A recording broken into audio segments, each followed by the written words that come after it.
Carta de Paulo aos Gálatas, capítulo 6, verso 1 ao verso 10. Eu vou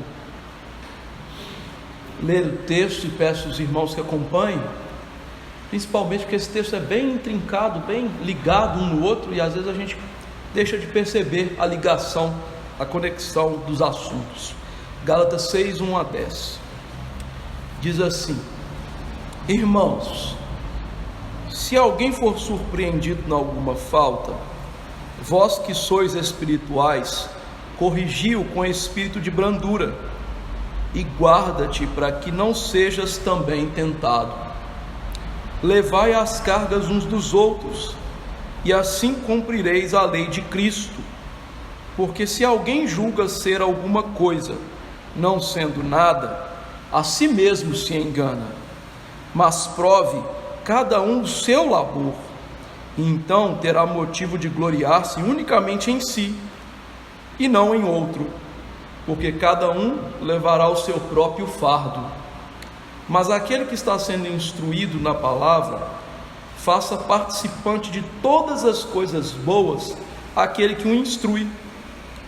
Não vos enganeis, de Deus não se zomba, pois aquilo que o homem semear, isso também ceifará, porque o que semeia para a sua própria carne, da carne colherá corrupção, mas o que semeia para o Espírito, do Espírito colherá a vida eterna. E não nos cansemos de fazer o bem, porque a seu tempo ceifaremos, se não desfalecermos. Por isso, enquanto tivermos oportunidade, façamos o bem a todos, mas principalmente aos da família da fé. Vamos orar.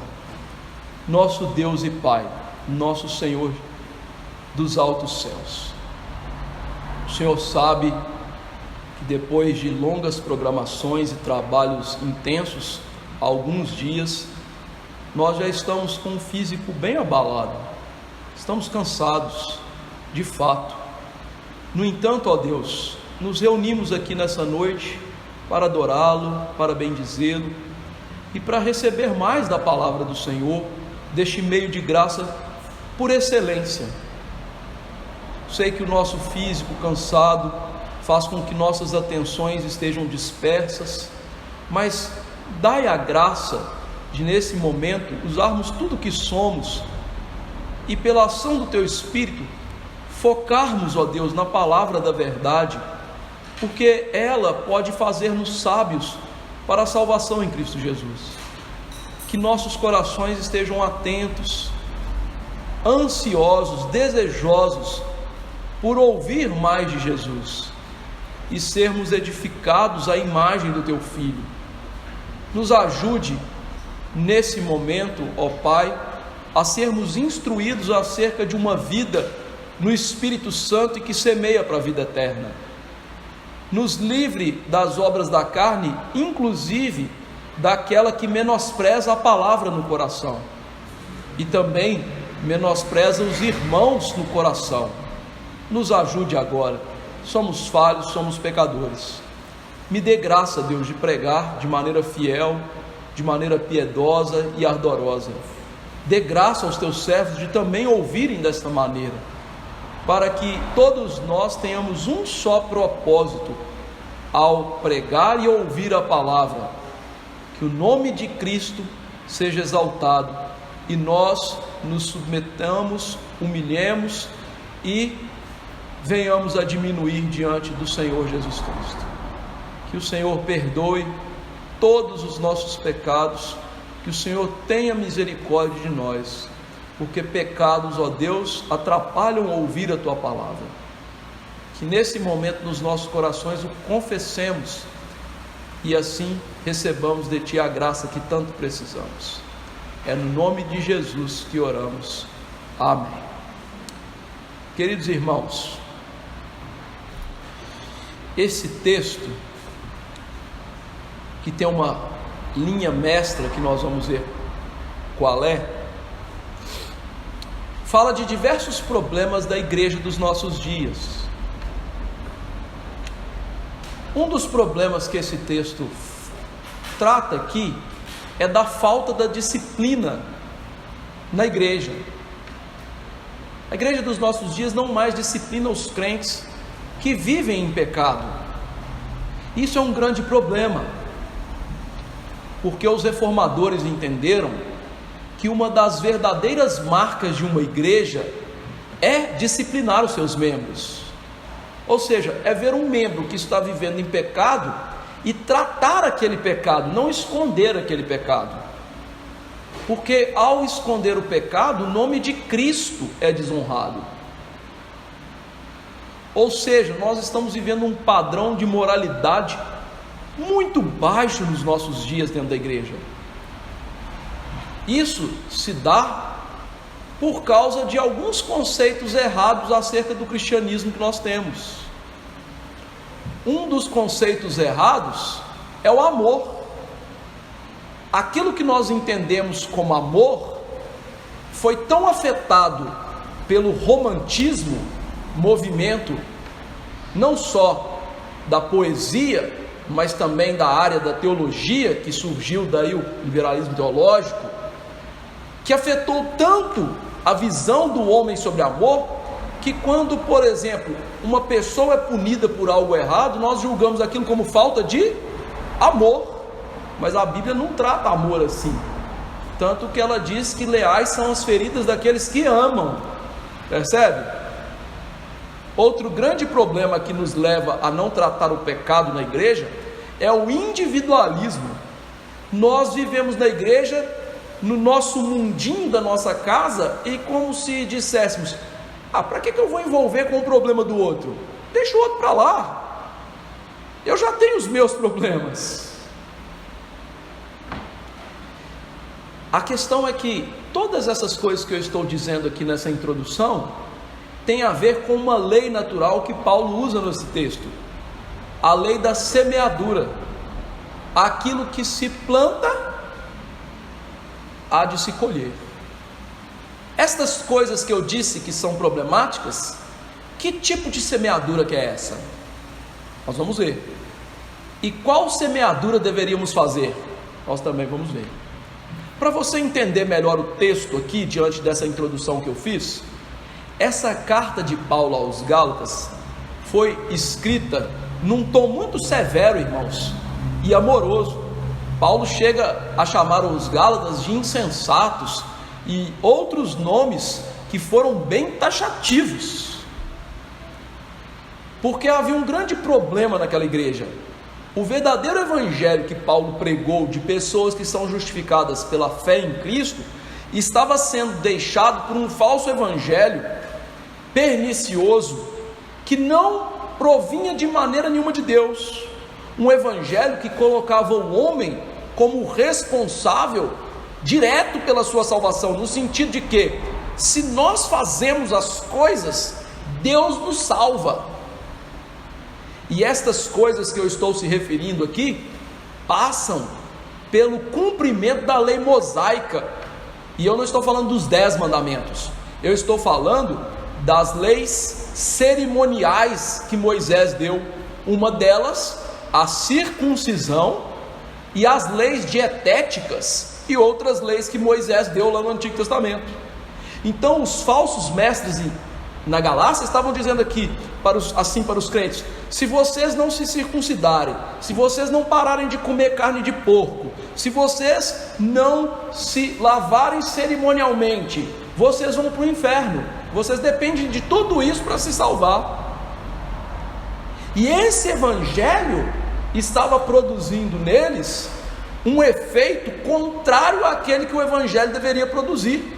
Por isso o capítulo 5 fecha toda a argumentação de Paulo, e Paulo dá um grande checkmate, ou seja, o evangelho de vocês, que é um falso evangelho, leva vocês a viver uma vida na carne. A carne milita contra o Espírito Santo. O Espírito Santo, ele atua pelo evangelho, e o que eu estou vendo em vocês é as obras da carne. Quais são elas? Facções, porfias, dissensões, bebedice, glutonaria. Ou seja, vocês estão vivendo por causa de um evangelho que não dá poder espiritual em obras terríveis. E sobretudo aí, ele cita obras de briga, de divisão da igreja. Olha que coisa terrível. E aí Paulo contrasta isso com o viver do verdadeiro evangelho, que é a vida no Espírito Santo, que é evidenciada pelo cumprimento da lei moral. Por isso Paulo diz, os 10 mandamentos aí, eles são cumpridos, claro, ele se referindo à segunda tábua, em um preceito, ou seja, amar. Amar é obedecer os mandamentos que Deus deu lá em Êxodo 20, isso é amar, e é o que vocês não estão fazendo, isso é amar. Veja que ele corrige a postura de amor, né? Amor não é, ô meu amiguinho, como eu gosto de você, vem cá, ai que coisa fofinha. Não, amar é, eu sei que eu não posso adulterar, eu não adultero. Eu sei que eu não posso tratar alguém rispidamente, porque isso é matar ou lhe assassinar, eu não faço isso. Amar é entender a lei de Deus e vivê-la. E isso é evidenciado por uma vida no Espírito, que ele começa, o fruto do Espírito é amor. Veja que Paulo usa fruto no singular, o fruto do Espírito é amor, e esse amor se evidencia em bondade, longanimidade, domínio próprio, mansidão, alegria, ou seja, o fruto do Espírito. Quem vive no Espírito ama. Como ele ama? Em bondade, longanimidade, e aí ele explica, ou seja, o fruto do Espírito não são todas essas coisas, o fruto do Espírito é amor. E essas coisas aí derivam do amor. Tendo colocado isso, Paulo agora vai evidenciar. Como é que eu sei que uma igreja está amando? É a aplicação de todo o ensino. É o capítulo 6, que nós vamos expor agora. Como andar no Espírito? O que é andar no Espírito na igreja? Como uma igreja ama? Vamos ver que é bem diferente daquilo que a gente está acostumado. Gálatas 6, 1 a 10, Paulo quer ensinar para eles que os cristãos devem viver no Espírito, semeando a vida eterna. Ou seja, o cristão anda no Espírito, semeando vida eterna. Como? Ele dá 3 formas de semear a vida eterna. A primeira forma está no capítulo 1 a 5, que é uma mutualidade disciplinar na igreja. Ou seja, nós vamos disciplinar uns aos outros, vamos aprender como isso é feito. Por isso ele começa, verso 1, irmãos. Veja que, meus queridos, talvez você lendo aqui assim de cara o versículo, né, irmãos, você não perceba o quão bom é Paulo chamar aquelas pessoas de irmãos agora. Por quê? Paulo, durante a carta, como eu disse, os chamou de insensatos. Paulo disse que eles deveriam cortar o membro masculino deles. Paulo usou uma linguagem de amor tão severa que poderia deixar neles uma impressão assim, nossa, é só paulada, né? E aí ele faz o quê? Irmãos. Isso aqui mostra o carinho dele ao lidar com aquelas pessoas. Seria como se fosse um lenitivo, depois de tão duras repreensões e graves repreensões, por causa daquele problema que eles estavam vivendo, que ao ouvir assim, irmãos, o olharzinho deles ia brilhar, falar assim, uau, depois de tudo isso, esse homem ainda tem a coragem de nos chamar de crentes, de irmãos.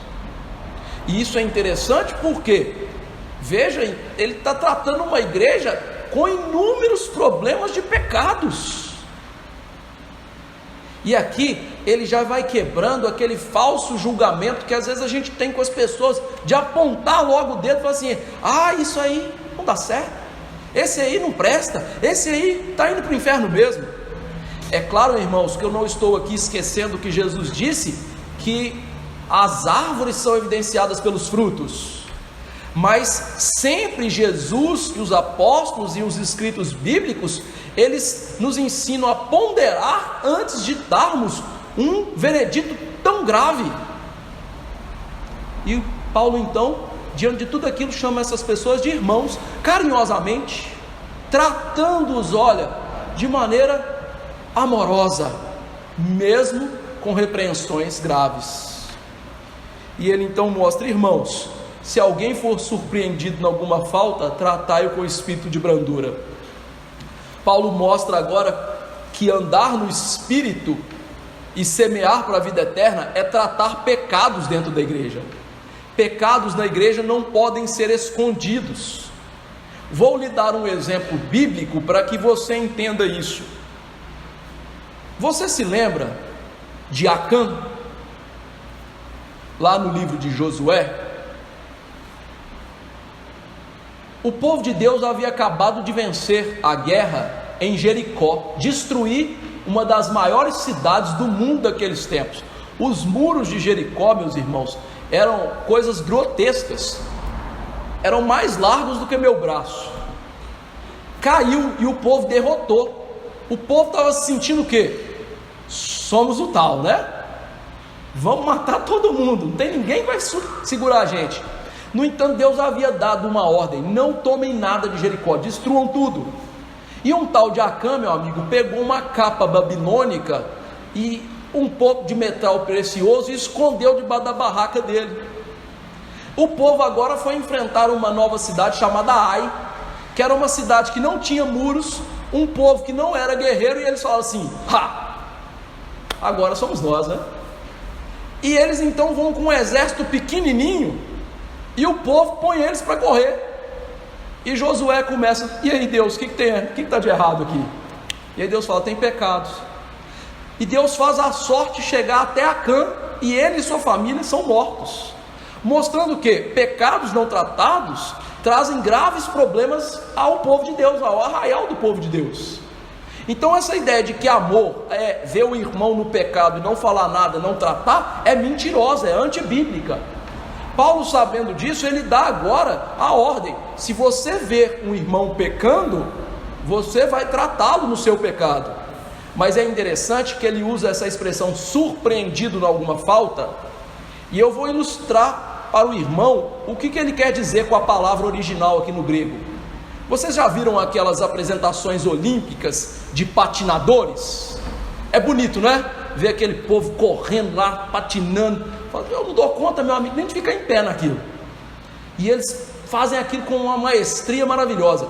Só que eles dão aquelas piruetas, né? Aquelas coisas todas. E de vez em quando um esborracha no chão. Ele planejou? Não, ele foi surpreendido. A expressão de Paulo aqui é essa ideia, ou seja, quando o irmão ele cai sem premeditação, ele cai sem planejar aquilo, e nós vemos aquilo, o que devemos fazer? Tratá-lo pelo poder do Espírito Santo com disciplina. E aqui, meus irmãos, é uma coisa interessante, porque esse texto incita a humildade, nos ensinando que mesmo que nós sejamos crentes, ainda estamos sujeitos a cair em graves pecados. Eu quero lembrar a vocês do nosso irmão lá do Antigo Testamento, chamado Davi. Os pecados de Davi não foram pequenos, não. Ele adulterou e ele matou, meu amigo. E mesmo assim ele era um crente no Senhor Jesus Cristo, cria na promessa de um descendente que viria dele e salvaria o seu povo, mostrando que a nossa velha natureza, que ainda carrega o pecado, muitas vezes vai nos levar a pecados gravíssimos, e não é por isso que nós não somos crentes. E aqueles então que veem isso, observam isso, ao invés de botar o dedo na cara e falar assim: você não é crente, você não presta, o que eles devem fazer? Paulo diz: vocês que são espirituais, olha, então vocês são espirituais, vocês têm amor, vocês vivem em amor, mas vocês têm longanimidade, bondade, mansidão, domínio próprio. Vocês vão tratar essa pessoa com o espírito de brandura. É interessante que essa ideia de espírito de brandura aqui tem a ver com a mansidão, a longanimidade que ele havia dito. Ou seja, não é execrar, matar, espizinhar a pessoa, é, meu amigo, tentar corrigi-la em amor.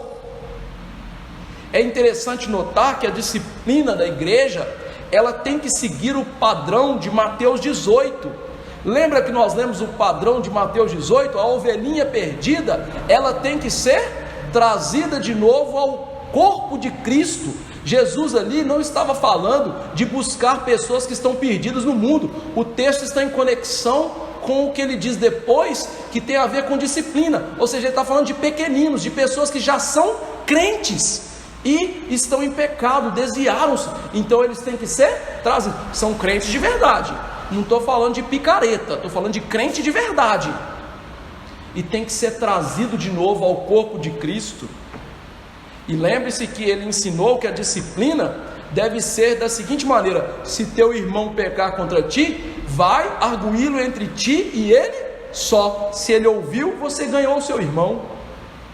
Isso é algo muito incomum na igreja. Por quê? Porque nós somos fofoqueiros. Quando alguém peca contra a gente, o que a gente faz? A gente vai no pastor e fala: o meu irmão pecou contra mim. O pastor, que é sensato, ele tem que falar: procura então o seu irmão, foi ele que pecou contra ti, não fui eu. Você que tem que resolver o problema com ele. Jesus está mandando fazer isso. Por quê? Isso é fofoca. É se não resolver que você chama mais alguém para tratar. Aí ele disse: se porém não te ouvir, toma ainda contigo uma ou duas pessoas, para que pelo depoimento de 2 ou 3 testemunhas, toda a palavra se estabeleça. Ou seja, vai saber quem está certo e quem está errado. E o terceiro passo, que é o gravíssimo, é: se não atender, diz a igreja.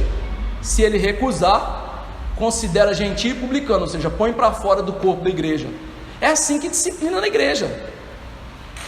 Só que tudo isso mostrando o quê? Amor, misericórdia. Por quê?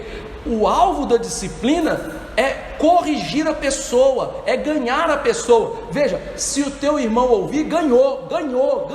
Ou seja, é trazer a pessoa de volta ao caminho. A sensatez é fazê-la novamente andar no Espírito. E veja que Paulo então mostra aqui corrigir. Essa palavra corrigir era usada para colar ossos. Eu nunca quebrei osso nenhum, mas quem quebrou já viu que, meu amigo, não é algo fácil colocar de novo no lugar e passar um tempo para ele colar, não é mesmo? É um processo doloroso, mas faz com que o osso se cole e volte ao lugar e funcione normalmente. A palavra que Paulo usa aqui para corrigir é colar ossos. Ou seja, está quebrado, vai pôr no lugar, vai doer. Disciplina dói. Ela dói. Mas ela tem que seguir esse modelo. Então veja que nós estamos num momento muito difícil na igreja, não é mesmo? Porque nós temos visto essas coisas acontecer na igreja? Nós não vemos essas coisas acontecerem na igreja. As igrejas estão perdendo a marca que as distingue do mundo, a marca da verdadeira palavra sendo apontada para a correção, o verdadeiro fruto do Espírito, que é amor, que é tratar pecados. Por isso a nossa confissão de fé, capítulo 30, parágrafo 3º, ele diz o seguinte: olha, as censuras eclesiásticas, ou seja, a disciplina, são necessárias para chamar e ganhar para Cristo os irmãos ofensores, para impedir que outros pratiquem ofensas semelhantes, para purgar o velho fermento que poderia corromper a massa inteira, para vindicar a honra de Cristo e a santa profissão do Evangelho, para evitar a ira de Deus sobre a igreja, a qual com justiça poderia cair sobre a igreja, se ela permitisse que o pacto divino e os selos desse pacto fossem profanados por ofensores notórios e obstinados. Disciplina tende a trazer o quê? Honra para Jesus, livrar a igreja da ira de Jesus. Olha que coisa bonita. Mas tem que ter cuidado ao fazê-la, porque ele diz aí também: cuidado, guarda para que não seja também tentado. Paulo nos chama aqui a atenção para a ideia de que, ao realizar uma disciplina, ao chamar a atenção do irmão, nós temos que ter uma santa noção de que nós somos pecadores como aqueles que caíram e podemos cair no pecado deles. Podemos ser tentados porque também nossa carne é fraca. Paulo disse em outro lugar: aquele que está de pé, veja para que não caia. Mas eu omiti uma palavra, né? Aquele que pensa está de pé, veja para que não caia. Prudência, todo cuidado é pouco. Por isso o espírito de brandura. E Paulo então ensina que isso deve ser feito levando as cargas uns dos outros, verso 2. Paulo vai além dessa ideia disciplinar para mostrar o quê? Crentes devem se ajudar, ombro a ombro, dividir o peso, não só em relação aos pecados, mas da vida espiritual que é uma carga, meu amigo, difícil. Eu sei que Jesus nos colocou no jugo do amor, num jugo agora de que Ele nos salva, mas Jesus nunca descreveu a vida cristã como algo fácil de se viver. Pelo contrário, é difícil ser crente, é difícil abandonar o pecado, é difícil mortificar o pecado dentro de nós, é difícil, meu amigo, você se animar a viver como crente nesse mundo tenebroso. Por isso Paulo diz: levem as cargas uns dos outros, ajudem uns aos outros. Ele não está só falando de disciplina, que a disciplina é ajudar um ao outro no pecado. Ele está falando na vida como um todo. Paulo escreve aqui de uma maneira ambígua para mostrar o que? Eu estou tratando da vida como um todo. Crentes devem viver juntos. Crentes devem viver em mutualidade, em ajuda cristã. É como se, por exemplo, víssemos um irmão passando dificuldade financeira e o ajudamos. Olha, o que você quer, o que você precisa, como que eu posso te servir?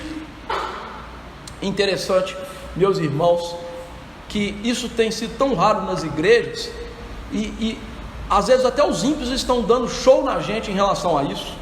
Eu me lembro que lá no prédio de minha mãe, onde minha mãe mora e eu morei por alguns anos, né, com ela, havia uma família que o senhor lá que provia a casa, ele foi demitido do banco depois de muitos anos. Ele já era um senhor bem idoso e estava difícil dele arranjar emprego, e eu vi a família dele chegando todos os dias ali, todas as semanas, todos os meses ali, com caixas de coisas, benefícios, donativos para ele.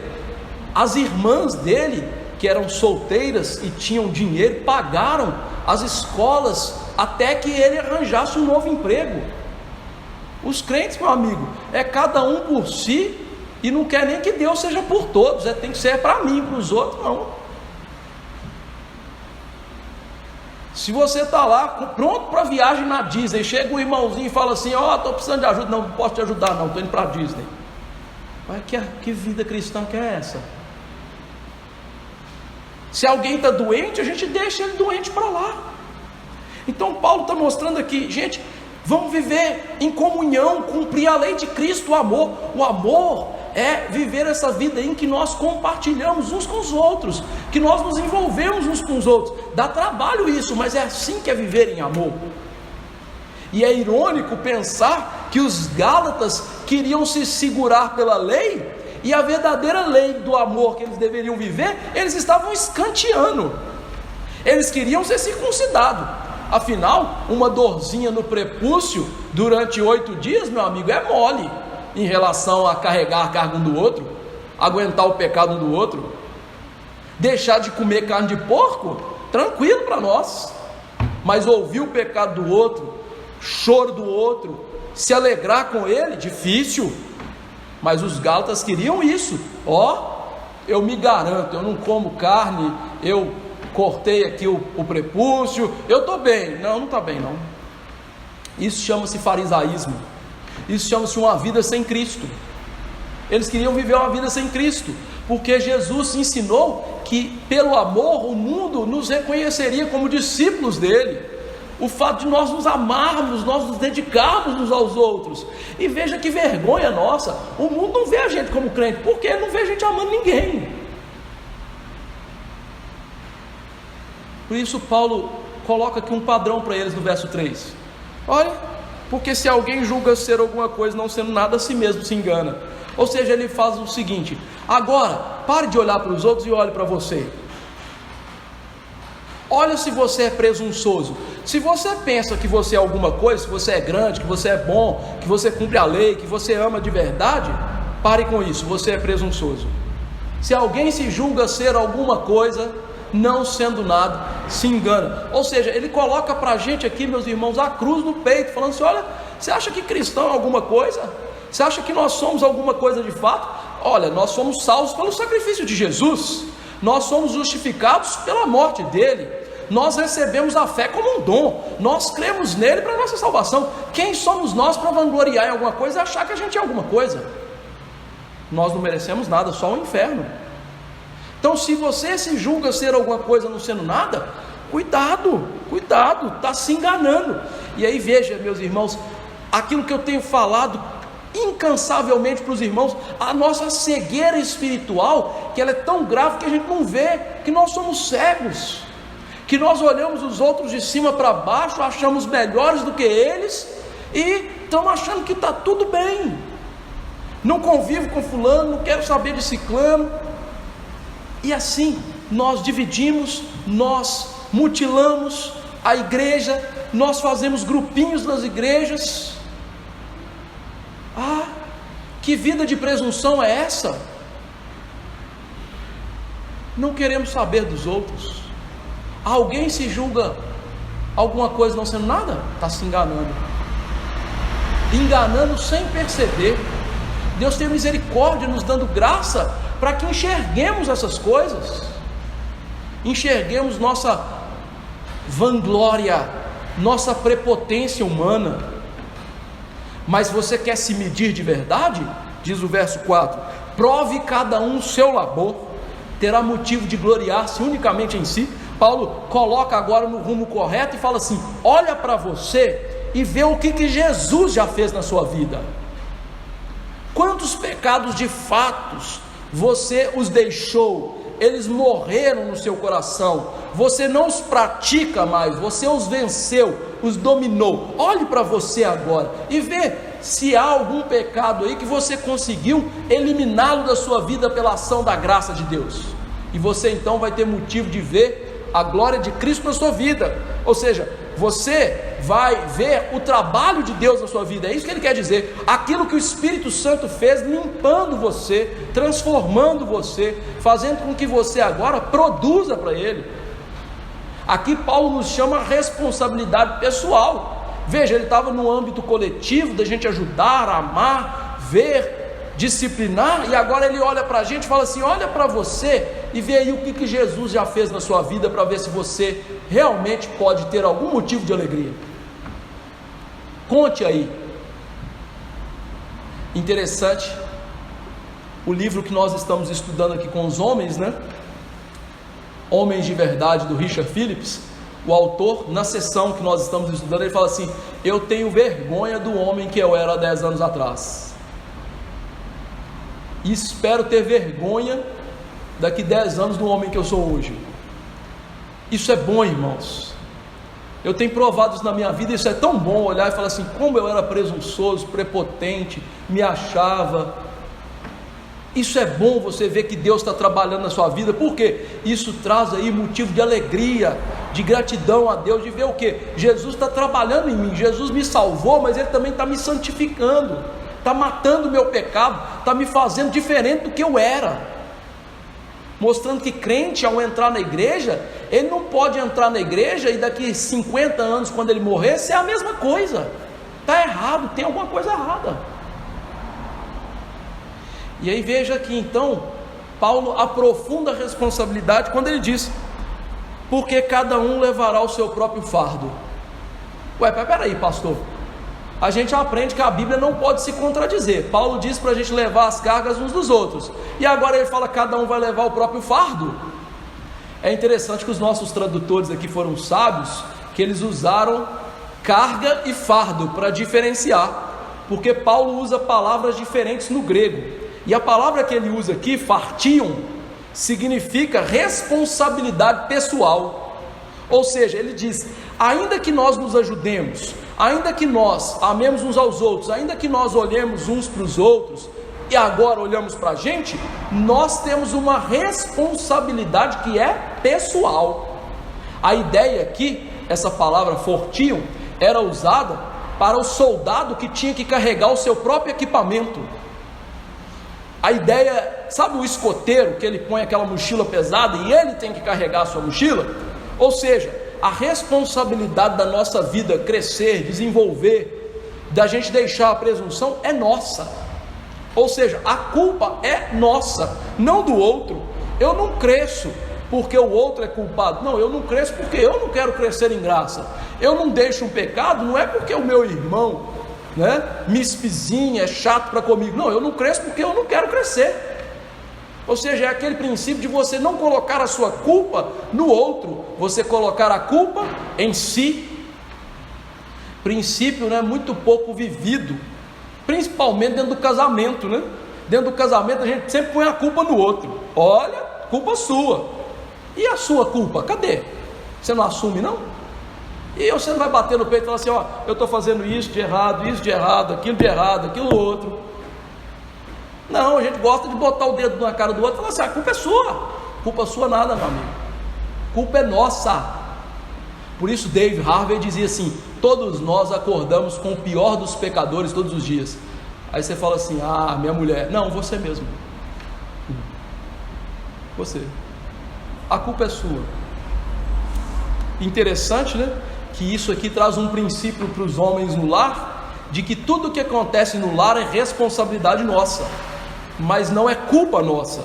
O pecado do nosso filho a gente tem responsabilidade de tratar, mas não é culpa nossa. O pecado da nossa esposa é responsabilidade nossa, mas é culpa dela. A ideia de Paulo aqui é essa. Ou seja, você tem que olhar para a sua culpa. Só que aí, meus irmãos, eu quero dar uma notícia muito boa. Por quê? A culpa é nossa, mas Jesus é tão maravilhoso que Ele tomou a nossa culpa e levou lá para a cruz. Esse é o Jesus que a gente conhece no Evangelho.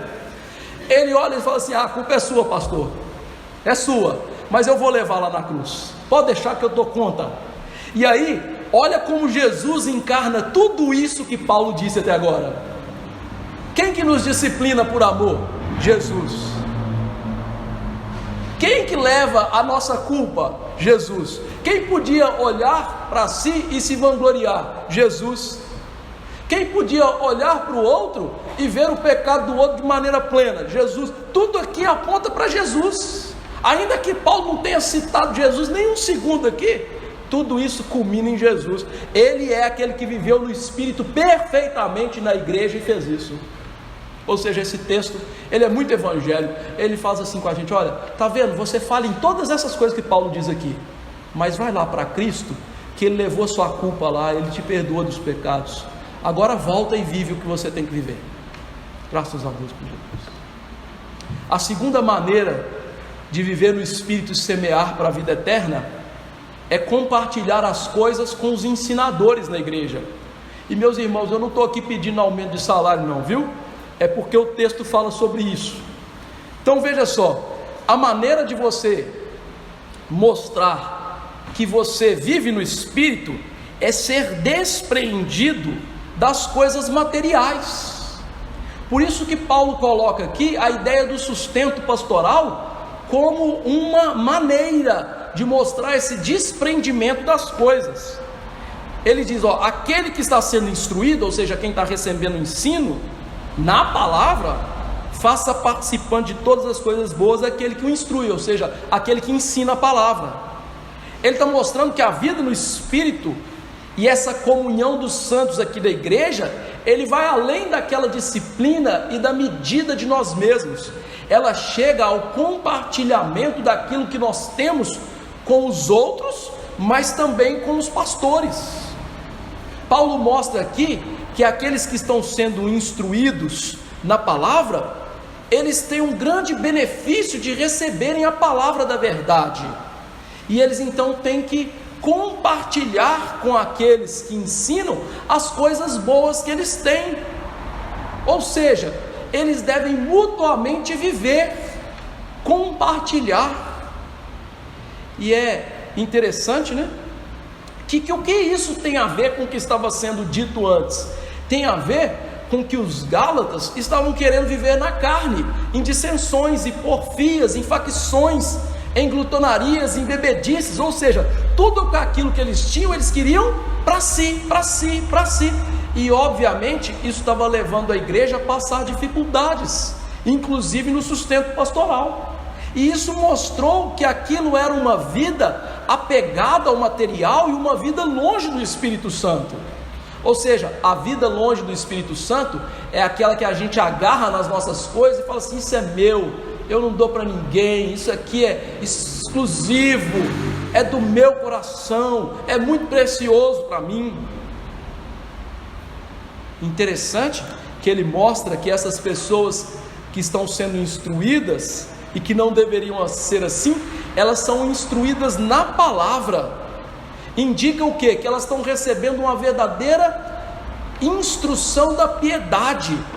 A ideia aqui de instrução é catequese, ensino do conteúdo cristão, Antigo Testamento, palavra dos apóstolos, através aí, de um ensino religioso, sadio, contínuo, aplicativo. E interessante que um dos problemas da igreja era falsos mestres, que por ensinarem uma vida fácil de pecados, esses sim estavam recebendo os benefícios daquela igreja. E olha que coisa, né? Nós vivemos uma época muito parecida na igreja, né?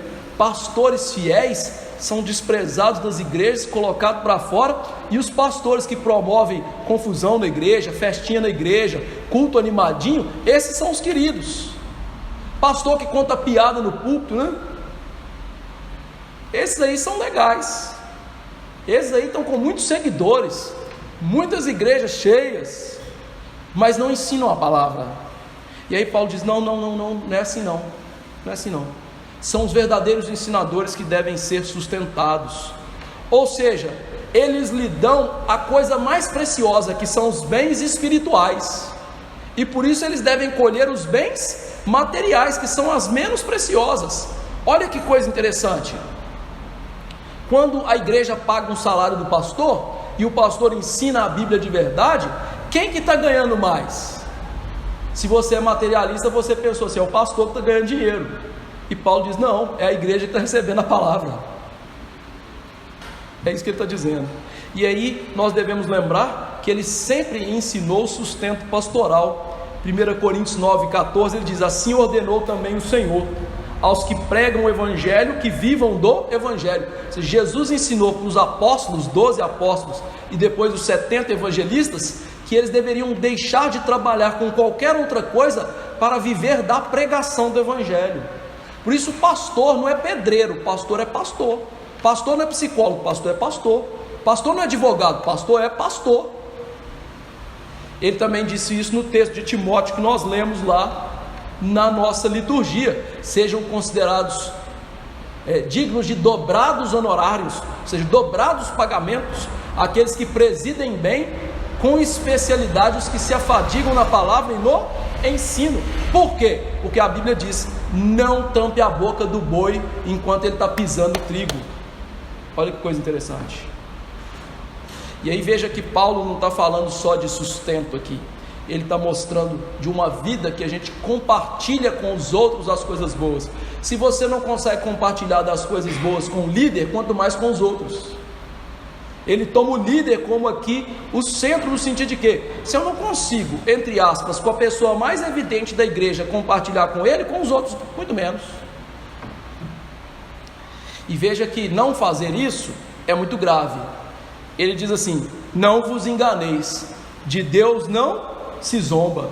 A ideia aqui de zombar é torcer o nariz. Sabe quando a gente torce o nariz para uma pessoa em desprezo? Ele diz o quê? Quando a gente não compartilha com as pessoas da igreja o que é bom, e sobretudo aqui com os ensinadores, nós estamos zombando de Deus. Isso é uma grave exortação que Paulo está falando. Sempre quando a gente não cumpre aquilo que a Bíblia está dizendo aqui, quanto ao compartilhar das nossas coisas, nós estamos zombando de Deus, como se fosse assim, sabe, aquela coisa de adolescente. Sabe quando o adolescente vê o outro caindo dentro da sala de aula, ele, tá vendo, caiu, sabe esse tipo de coisa? É isso, zombar de Deus. Como nós lidamos com o nosso irmão, nos relacionamos então com Deus. Ou seja, a maneira como eu amo meu irmão, que eu cuido do meu irmão, que eu estou com meu irmão, mostra como eu estou em relação a Deus. Veja, se você é distante do seu irmão, se você não preocupa com o seu irmão, você não preocupa com Deus, meu amigo. O apóstolo João disse, se você não ama o seu irmão que você vê, como é que você vai amar um Deus que você não vê? Não tem jeito. Se você não está nem aí para o seu irmão, você vive sua vidinha na sua casa, na sua ilhazinha, fechado no seu lar, você não está nem aí o que está acontecendo na casa do outro, você acha que você cuida de Deus de verdade, você ama a Deus de verdade? Você está se enganando. Você está zombando de Deus, você está rindo da cara de Deus. Só que tem um grande problema. Ele diz aí o quê? Aquilo que o homem semear também vai colher, meu amigo. Paulo está mostrando que se você for viver assim, você não vai colher boa coisa. Se você plantar laranja, você vai colher figo? De jeito nenhum. O homem que zomba de Deus, você acha que vai colher bênçãos espirituais e materiais na sua vida? De jeito nenhum. De jeito nenhum. Aquilo que o homem semear, ele vai também ali, colher para si. Por isso ele fecha essa sessão mostrando mais uma vez a vida na carne e no espírito. Lembra que tudo aqui está caminhando nesse solo, obra da carne, obra do espírito, obra da carne, obra do espírito. E aí ele mostra então duas semeaduras. O que semeia para a carne vai colher corrupção. Paulo está ensinando esse ensino no campo moral, mostrando dois solos. Só existem dois solos: carne e espírito, pecado ou vida de amor, que são opostos. O que planta na carne, ele vai colher para a carne mais um negócio aí chamado corrupção. Essa palavra corrupção aqui tem a ver com destruição, ou seja, a pessoa que está vivendo esse tipo de vida, ele está plantando para ser destruído. Ele vai ser destruído por Deus. Ele vai colher juízo final. A ideia aqui é de juízo final, uma vida debaixo da ira de Deus para a eternidade. Ou seja, quem vive essa vidinha assim, você para lá e eu para cá, não estou nem aí, está colhendo, vai colher juízo eterno, vai colher para si a eternidade no inferno. É isso que ele está falando. Em contrapartida, quem semeia no Espírito, na disciplina dos irmãos, olhando para si com humildade, olhando para o outro com brandura, compartilhando as coisas boas uns com os outros, vai colher do Espírito vida eterna. Ou seja, ele vai colher a vida eterna. Aqui a ideia não é que você ganhe a vida eterna, a ideia é que a vida eterna é lhe dada como uma consequência de uma vida no Espírito.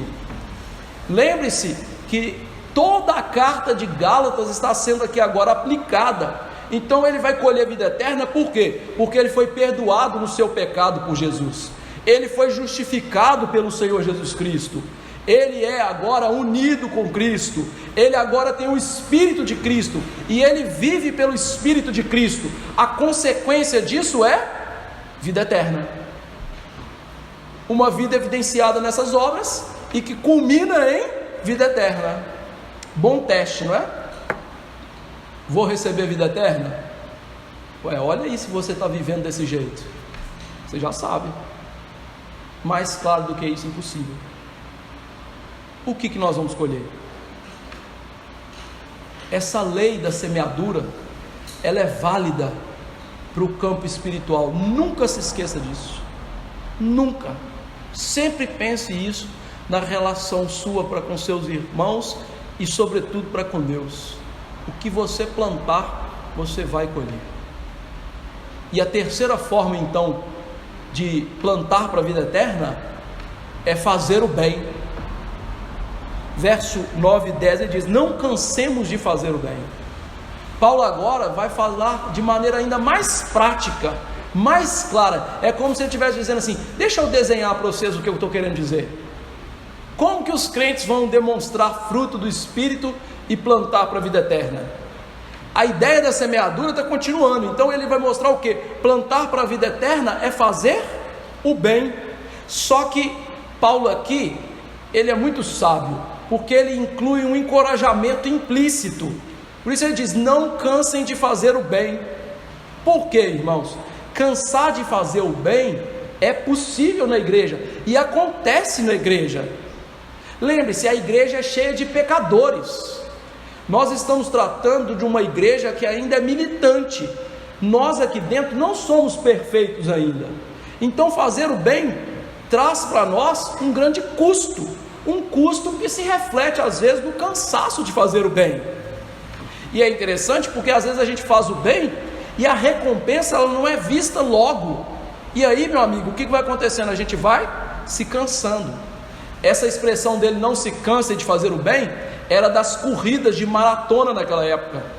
Correr uma maratona, né, 42 quilômetros, 125 metros, é algo difícil, não é? Não é difícil? Já tentou correr 10 quilômetros? Eu não tento não, senão vocês vão ter que me pegar na ambulância. Agora imagina você estar correndo 42 quilômetros sem ver a linha de chegada, porque quando você está olhando para a linha de chegada, tem aquele extra, né? Aquele plus. A carreira cristã é assim, ó. Você está vendo muito de longe a linha da chegada, tem que fechar bem os olhos, assim, forçar bem, sabe? Para ver a linha de chegada. E muitas vezes a gente não está vendo as coisas acontecer.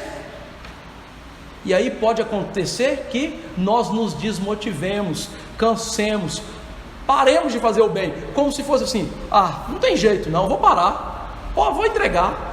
O que? Igreja? Tá doido? Eu falo domingo após domingo que faltar o culto é pecado, o povo continua faltando no culto todo domingo. Ah, deixa eu ir para lá, vou para lá, não serve não, deixa quieto.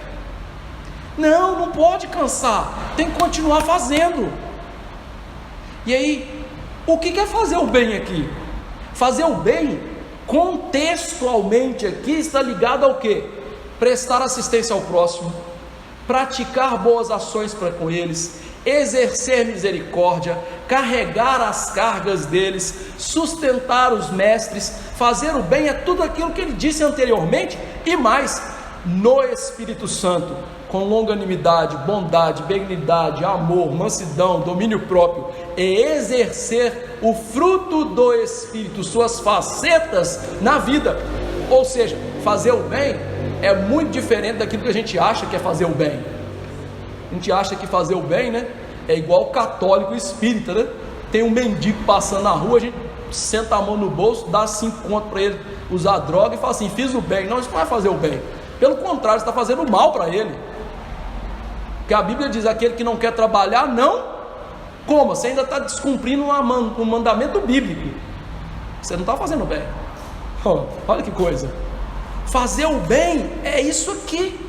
E aí Paulo mostra essa fragilidade humana, como é difícil continuar fazendo, mas ele está mostrando: não parem, vai chegar o momento de ceifar. E aqui, meus irmãos, Paulo está tratando na gente aquele imediatismo cristão. A gente quer ver resultado rápido das coisas, a gente quer que as coisas sejam transformadas assim, num passe de mágica. Mas espera lá, põe sua cabeça no lugar e começa a raciocinar. Desde que Adão pecou e Deus prometeu que Jesus esmagaria a cabeça da serpente, passaram 5 segundos, né? Até que Jesus morreu na cruz. Não, muitos anos. Olha, só da promessa de Davi que ele receberia um descendente foram 1000 anos. Só da promessa de Abraão que ele receberia um descendente, 1500 anos. Meu amigo, ou seja, imediatismo não funciona.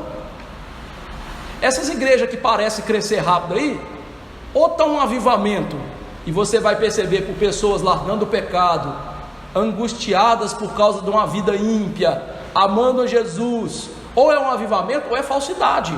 Por quê? Ver frutos espirituais na Bíblia sempre foi um negócio difícil. Não é um negócio para você lançar hoje e falar assim: ih, rapaz, amanhã está cheio, está todo mundo na ponta dos cascos, vivendo a vida cristã, esperança altíssima. Não é assim. Ele fala: não, tem que ter paciência, vai ter que esperar. E aí, é difícil esperar, não é?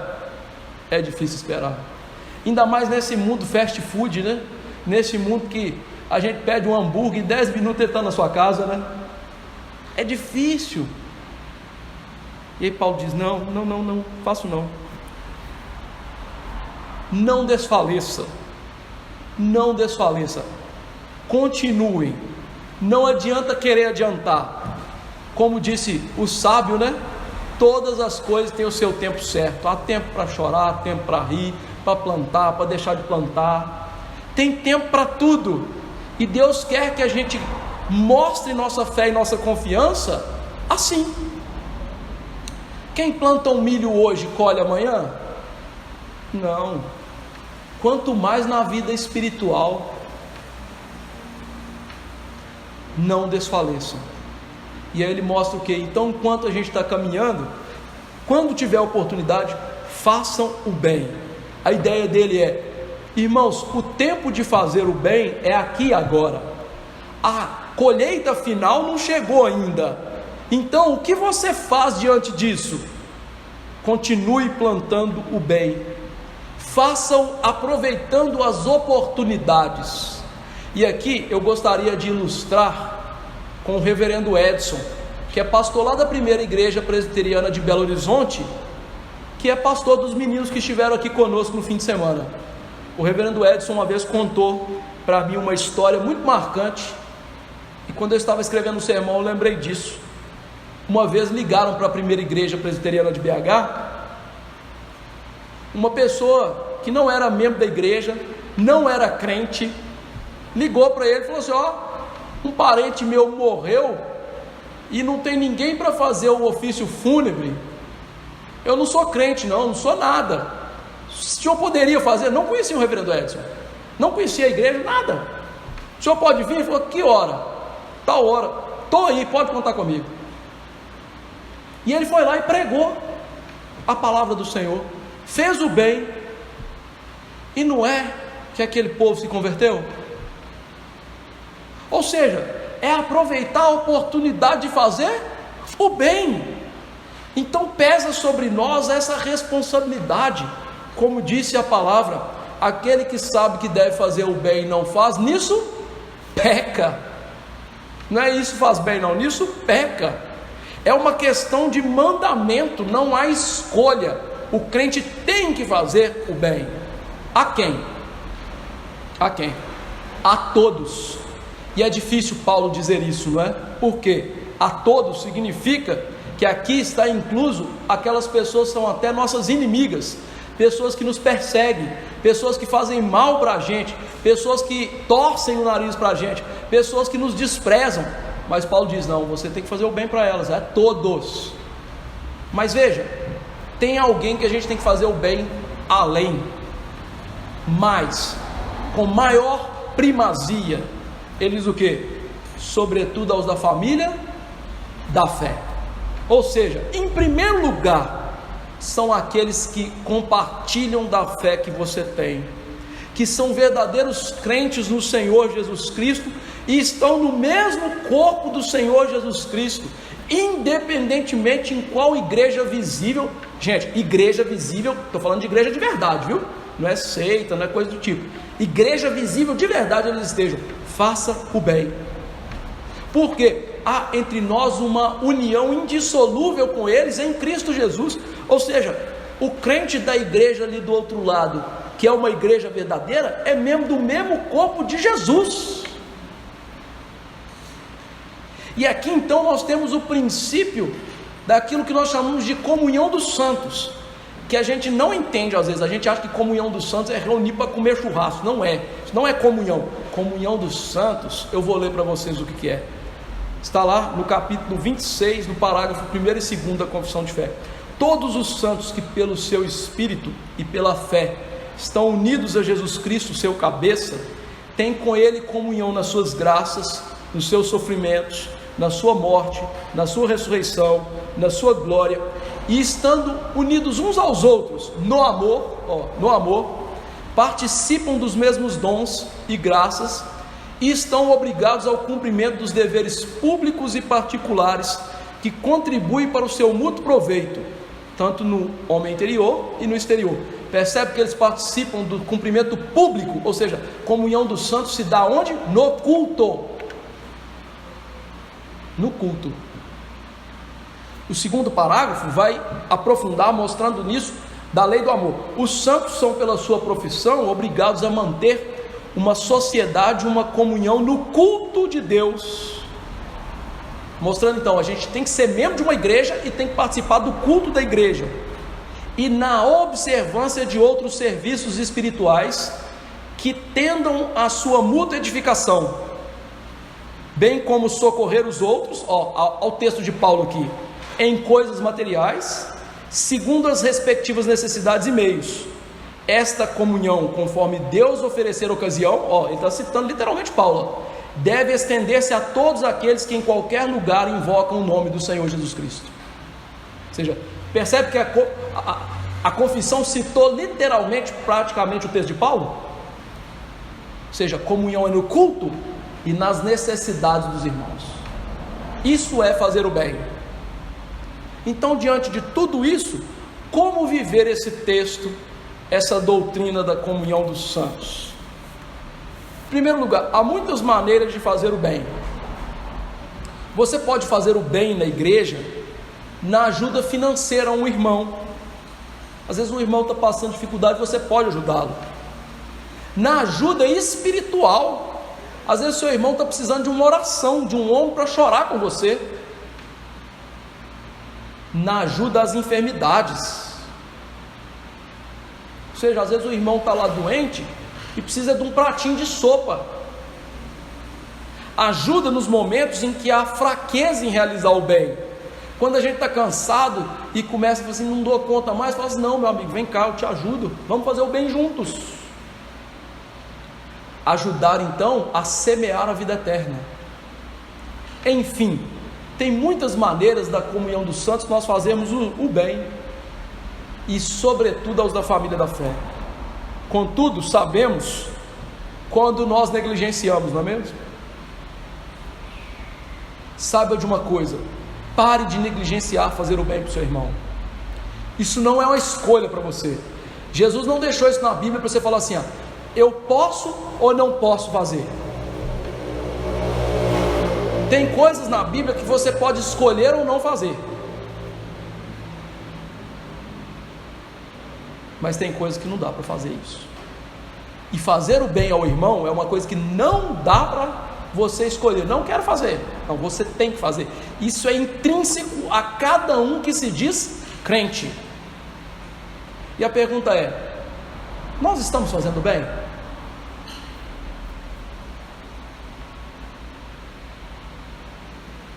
Segunda maneira de viver esse texto: como relacionar a semeadura com a volta de Cristo. Somente quem entende que Jesus vai voltar e vai trazer o resultado da semeadura é aquele que faz o bem e espera Jesus com ansiedade. Ou seja, um dos problemas que nós temos em não fazer o bem é que a gente não está nem aí para a volta de Jesus. A gente não acredita que a gente vai colher o que nós estamos plantando. É essa a verdade. Então a gente continua semeando bobagem. Mas quando a gente entende que Jesus vai voltar e que vai ser grave, ser julgado por Ele, a gente começa a aproveitar as oportunidades e fazer o bem. E lembre-se que Jesus disse certa vez, sobre o julgamento final, a seguinte questão, né? Ele separa os cabritos das ovelhas e disse para as ovelhas: vende, benditos meu Pai, entrai na posse do reino que está preparado desde antes da fundação do mundo. Por quê? Vocês me viram nu e me vestiram. Eu estava encarcerado e vocês me visitaram. E ele continua descrevendo. E aí eles perguntam: Senhor, quando é que a gente fez isso se você não estava aqui? E Jesus falou assim: quando vocês fizeram a um dos pequenos. Agora eu vou contar o outro lado. E os cabritos? Senhor, quando é que nós estivemos nu e nós não fizemos nada? Olha, vocês não fizeram para os meus pequeninos. Para onde que nós vamos, Senhor? Pode ir lá, com o diabo e seus anjos, está preparado para vocês e para eles. Pode ir. Semeadura. No entanto, a gente tem que entender uma coisa: a gente tem que semear. Mas, meu irmão, faça essa semeadura sem esperar coisas rápidas. Talvez você semeie na vida de um irmão ou na sua própria vida e vai ver os frutos acontecendo mais lá na frente. Continue trabalhando. A graça de Jesus trabalha de maneiras diferentes e muitas vezes ela trabalha de maneira lenta. Terceira maneira de viver esse texto: a comunhão dos santos nos mostra que devemos fazer o bem aos nossos irmãos a Cristo.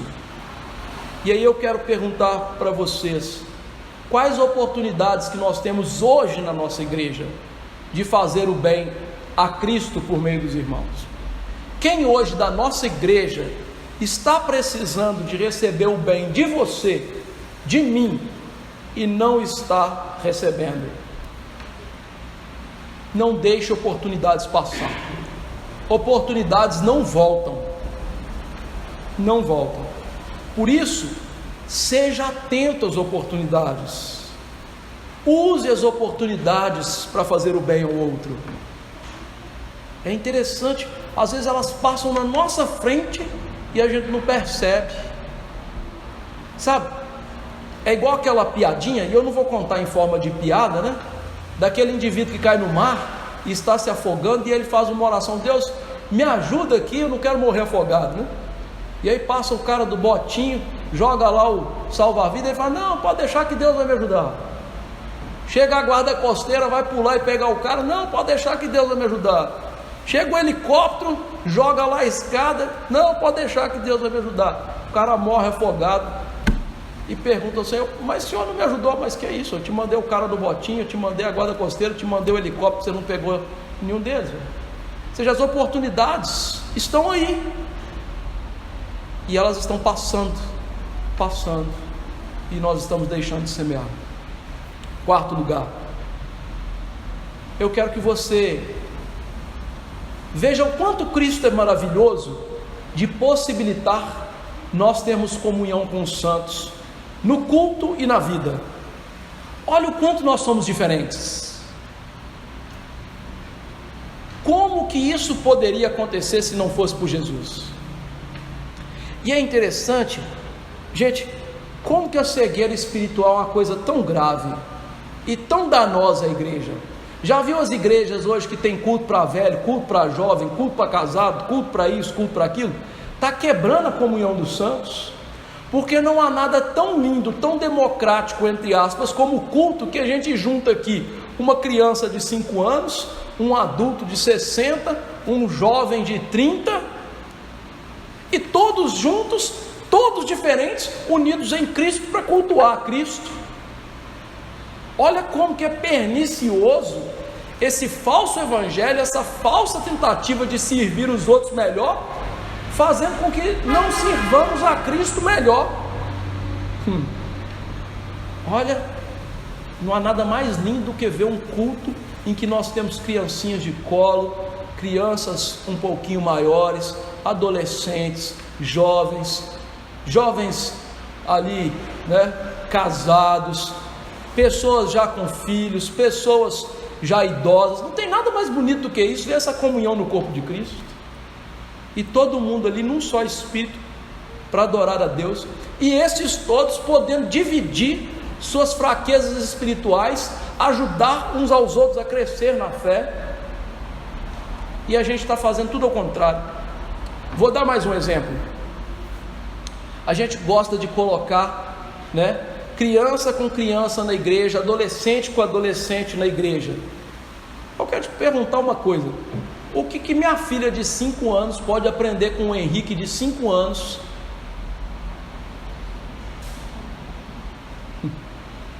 Você percebeu o desatino?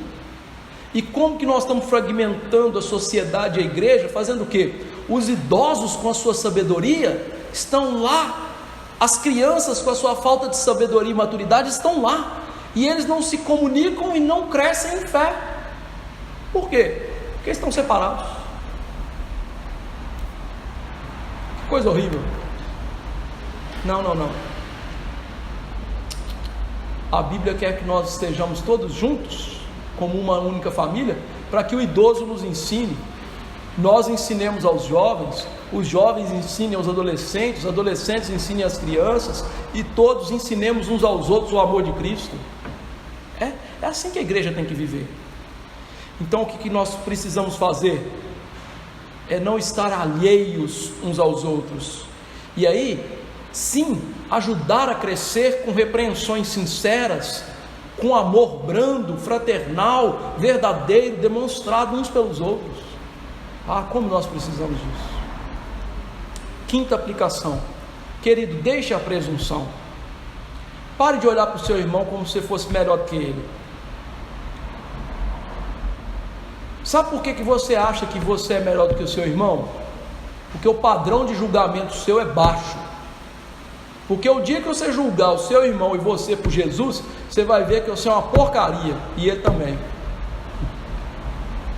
Na hora que você passar o padrão de Jesus, que é o homem pleno e perfeito, você fala assim: ih, rapaz, lascou para ele, mas lascou para mim também. O homem que olha a si mesmo pelo espelho do outro, ele nunca vai se enxergar. Nós temos que olhar as coisas pelo espelho de Jesus. E aí você vai ver as suas fraquezas em primeiro lugar, e depois, quando você vê as fraquezas do seu irmão, você vai ser empático com ele, amoroso com ele. E por fim, como recebemos dons maravilhosos da parte de Cristo, nós devemos também compartilhar, lembrar que nós devemos uns aos outros nos ajudar, às vezes financeiramente. Ah, como é difícil hoje da gente ajudar financeiramente um irmão na igreja, né? Eu tive que aprender isso a duras penas. Eu me lembro uma época que eu era seminarista e eu trabalhava por fora e ganhava um salário bom, relativamente bom. Ganhava lá, na época, meus R$2.000. Converter hoje dá um salharão, né? Eu trabalhava por fora. E aí meu pastor falou assim: não, eu quero você trabalhando mais não. Esses últimos meses da sua vida de seminário eu quero você só na igreja. Tá bom. Quanto que eu vou ganhar? Eu não perguntei não. Você vai ganhar 200 conto. Tá bom, vamos lá, vamos ganhar isso. De 2.000 para 200. Pouca coisa, né? Aí um dia o irmão chegou para mim e falou assim: seminarista, eu estou precisando de um dinheiro emprestado. Eu tirei 100 conto e dei ele. Aí o irmão virou e falou assim: esse aí nunca devolve. Não tem problema não. Por milagre devolveu. Mas olha o ato de fé. É assim. Ou seja, eu tirei metade do meu salário para ele. A gente tem que ser assim, sabe? Não é apegado às nossas coisas. Não, isso aqui é meu e ninguém tasca. Não. Ser fiel a Deus é compartilhar com os outros. E eu não vou nem falar de sustento de pastor aqui. Eu estou falando de sustento uns dos outros. Por isso, meus irmãos, tome cuidado com esse materialismo apegado nas coisas. Tome cuidado. E tome cuidado com a maneira como você age com as pessoas. Isso mostra como você se relaciona com Deus. Se você estiver pensando assim: Deus vê meu coração, Deus vê seu coração, mas seu coração é visto através das suas atitudes. Então, não vem com essa desculpinha boba não. E aí eu quero terminar perguntando para vocês, e para mim também: o que nós estamos semeando? Nós estamos vivendo mais no Espírito ou mais na carne? Será que as pessoas podem olhar para a gente e falar assim: estou vendo o fruto do Espírito? Estou vendo que ele está cultivando para a vida eterna? Julgue-se a si mesmo, arrependa-se e corra para Cristo. Porque eu sei de uma coisa: nenhum de nós é um semeador perfeito, só Jesus foi. Então esse sermão eu termino para você e para mim dizendo o seguinte: vamos correr para a cruz, vamos correr para o perdão de Jesus, mas depois vamos voltar para a igreja e fazer o que Jesus quer que façamos: amar, semear, andar no Espírito. Desafio grande, né, pastor? Que Deus nos ajude. Vamos nos colocar de pé e orar, pedir essa graça que a gente está precisando. Senhor Deus, eu te agradeço pela palavra do Senhor e lhe peço perdão pelos meus pecados, pelas oportunidades que se passaram, por quantas vezes fui apegado ao dinheiro e às coisas que eu tenho, por quantas vezes julguei meus irmãos como inferiores, e louvo o Senhor por tudo que o Senhor já tem transformado e feito na minha vida. Continue a fazer em mim e nos meus irmãos. O Senhor tenha misericórdia, Deus. Jesus levou a nossa culpa lá na cruz. Por isso agora dai-nos graça, Senhor, para que vivamos no Espírito, para que vivamos essa vida em amor, cumprindo os mandamentos do Senhor, que respeitemos as autoridades, que não assassinemos, que não venhamos a adulterar, a furtar, a cobiçar, a dizer um falso testemunho. Ah, Deus, que estes mandamentos belíssimos da segunda tábua sejam vividos entre nós em profusão, com vistas ao aperfeiçoamento dos santos, ao crescimento, ao tratamento do pecado, e tudo feito com longanimidade, benignidade, alegria, domínio próprio, bondade e mansidão. Nos dê essa graça, nos dê que nossa igreja viva essas realidades. Se um dia tivermos que disciplinar alguém da nossa igreja, que o façamos para colar ossos. Que se um dia nossos irmãos pecarem contra nós, que nós possamos tratar com eles para ganhá-los.